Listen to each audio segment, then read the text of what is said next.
What's up, guys? Derek, moreplaysmoredates.com. Today we're going to be talking about this story that's been sent to me by quite a few people. It's the title of it is SARMs Saved My Life, and it was posted recently, and basically it is about somebody recovering a significant amount of cardiac function using GW 501516, also known as Cardarine, so not technically a SARM, however, commonly lumped into the SARMs category, which is fairly well accepted that, when people are saying SARMs, they're just, they're sort of lumping those compounds in at the same time. Secretagogues, PPAR agonists, Rev-erb agonists, all these things that are commonly just lumped into the category as selective androgen receptor modulators. They technically aren't, but you know what I mean. So anyways, I kind of just want to read through this because it's just worth noting and bringing to light as, for people who are interested in the progress of pharmacology and whatnot, and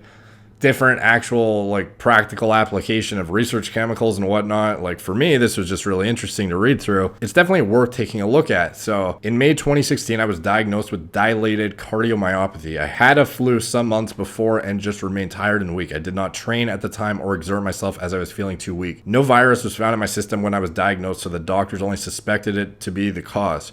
My left ventricle was severely impaired with 2/3 of the heart muscle paralyzed as indicated by a MIBI scan. I had no blocked arteries or any other cause for the heart failure I was in. Both my left and right ventricles were enlarged, the left by 7.8 centimeters. On the MRI, one can see that it had collapsed part of my left lung due to its huge size. My heart was double its normal size. I was put on the heart transplant list and did all the tests for transplant. Had only 17% function at the time. I was then informed I only have a 4% chance of getting a match. Spent 2 months in hospital and was sent home in the hope that I might get a donor in time. Medically, there was no other approved treatment or known trials that might have significantly helped me. I was given a beta blocker and a diuretic to help keep me a bit more comfortable. I did a lot of research on my own and discovered some papers on Cardarine. Results on rats had shown that it can help an enlarged heart. I thought to myself, I have nothing to lose. I'm dying anyway, and there is no other treatment. So I started on 10 milligrams a day and increased it to 20 milligrams a day after not noticing any side effects. I noticed an improvement in mobility after 3 weeks. At the time, I could walk 10 steps before I had to rest due to extreme fatigue and shortness of breath. After 3 months, I could walk 1 kilometer. 4 months later, I did 3 kilometers in 30 minutes. I've used it every day for the past nearly 4 years and it has given me my life back. I function normally, able to stay awake the whole day and spend 2 hours at the gym daily. My doctors are amazed by my recovery and say they have never seen anything like it before. I have not told them about my use of Cardarine and later SR9009 as it is experimental research chemicals and not part of a medical trial, and them having knowledge of my use could get them in trouble in my country. I have also used Ostarine that made a huge difference in combating muscle wastage when I was so ill. I attach sonar imaging of before and after I started using. In April, I will be getting new pictures when I have my next scan.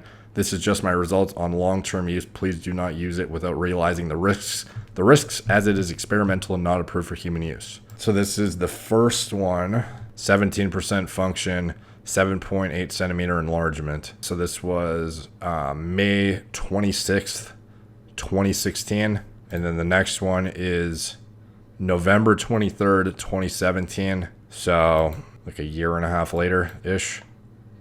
And 47, so a 30% increase in function in a year and a half. That's a crazy story. There's a lot of comments about stuff to do with SARMs and whatnot, and people are congratulating them, and that's awesome. Let's see, medication I use. Carvedilol, 25 milligrams 2 times a day. Spironolactone, aldactone, 12.5 milligrams per day. Enalapril, 7.5 milligrams once per day. Furosemide, 40 milligrams 2 times a day. Lancelot, 30 milligrams per day. There's no interaction with these medications. Newer meds like Entresto I have to pay out of my pocket and only became available a year ago. Why did you wait 4 years to post this? I only recently discovered Reddit. Let's see. So his birthday is August 22nd, 1977. So that would make him 42 and a half, 43, 42 and a half years old or something. Which is off the top of my head. It's late, so I might be wrong. But that's impressive. So obviously worth noting, despite the fact that this is You have to remember this is a abandoned research chemical, and the reason was for the toxicity, or I should say carcinogenic activity in the preclinical rat models, which I've covered in detail in my videos in the past. If you haven't seen my Cardarine overview, as well as my what is the human dose equivalent that causes cancer video, I highly recommend you watch those, because the dose that caused cancer is a lot lower than most people think. It's actually pretty damn close to the clinically prescribed dose for when this was actually in human trials.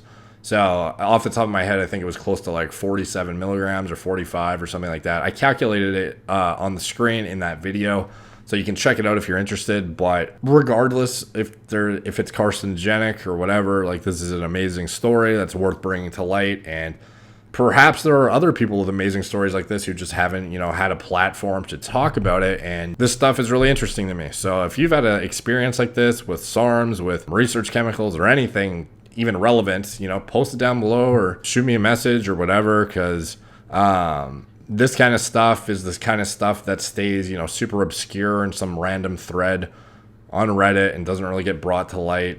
And it deserves attention, because maybe it might help somebody else, I don't know, or it might just be worth further evaluation for further, pharmacological advancement. So I'm not saying use it. I'm not saying that at all. I've clearly warned, about the carcinogenic nature or potential ramifications and whatnot. I talk about a, huge disclaimer on that. And I posted about it in all the Cardarine posts I've done. So I'm just bringing this to light because it's definitely worth delving into further and researching this category of compounds specifically too. And I have to look for the update, but I believe they are, trying to develop this class of compound into a more refined agent that will pass through, a cancer screening in a preclinical rodent model and actually make it into, approval phases. The interesting thing though is how this rodent data was kind of like suppressed, it seemed like, until near the end, because the compound made it, pretty far. A lot of people think it got abandoned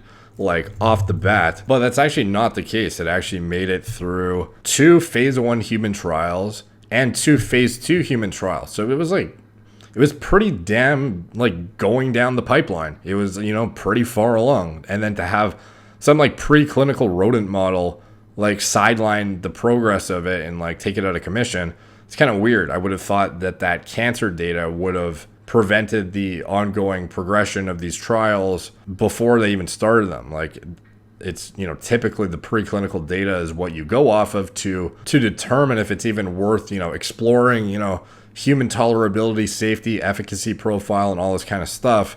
So I'm not really sure what happened there. Some of it actually is slipping my mind. Perhaps it was just suppressed. I really did get into it in detail when I first posted this article, though. This article I wrote in 2016, May 31st. But I did update it last year, and I did post a video on it. So if you haven't watched that, I highly recommend you watch it, because some of this stuff is like, I can't even remember off the top of my head because there's just so much data on all these compounds. So I literally would go back and refer to my own articles and videos to sometimes refresh my memory on what actually happened. But anyways, yeah, that's worth bringing to, worth noting, regardless of whatever you take away from that story. It's, good news, obviously, and it's worth bringing to light. So take from that what you will. Thank you guys for watching. Please like, subscribe, check out my blog, moreplatesmoredates.com. Follow me on Instagram at moreplates_moredates, Facebook, Snapchat, Twitter, BitChute, TikTok, Apple Podcasts, wherever I am. Please do comment and like, though. It does actually help the algorithm and help push the content to a new audience and grow the channel. So it is really appreciated when you guys do that, and hitting the notification bell too. So thank you guys for watching. Talk to you soon.